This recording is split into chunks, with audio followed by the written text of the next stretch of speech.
Well, the last time I spoke to you about my Star Wars 12-inch doll collection was June the 14th, which is not only my sister's birthday, as I mentioned several times, it's also Flag Day. And today, the first chance I've had to really get back into it, 4th of July, Independence Day.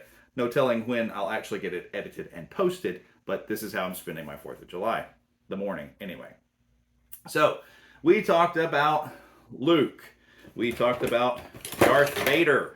We talked about Chewbacca. We talked about Boba Fett. And we talked about Princess Leia. And then life happened. And getting back to this is really just to sort of finish what I started. But something interesting that happened was the topic about the die-cast TIE fighters. Which I shot yesterday or the day before. Here is the tiny, tiny, tiny Darth Vader. The smallest Darth Vader that Kenner ever made. Contrasted to the largest Darth Vader that Kenner ever made. But I spoke about this and I said that I used to put it in the claw of the $6 Million Man Maskatron figure and pretend that tiny Darth Vader was piloting a giant mech.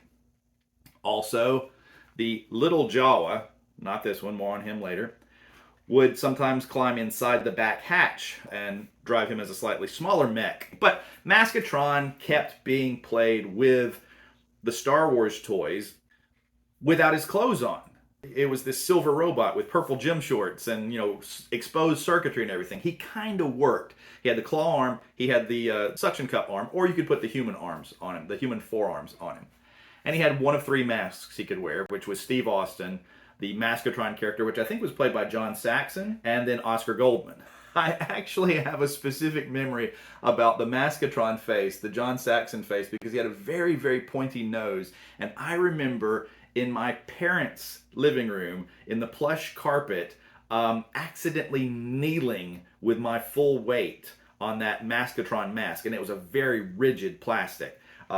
Thankfully it didn't crack because I didn't weigh as much back then as I weigh now, but it did poke a hole in the soft skin below my patella that was visible for quite a while. It didn't puncture me. There was no blood. It was just an indentation from the nose of Maskatron. So that guy has apparently had quite an influence on me for many years. But what I didn't really think about when I was doing the video about the TIE fighters was this.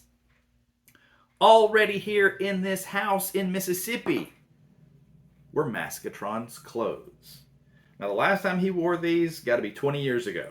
They have been in the box with the Star Wars dolls because for many, many, many adventures, I would dress Luke Skywalker in these clothes right here, sort of as the outfit he wears at the end of A New Hope, I guess, or maybe as Bespin fatigues.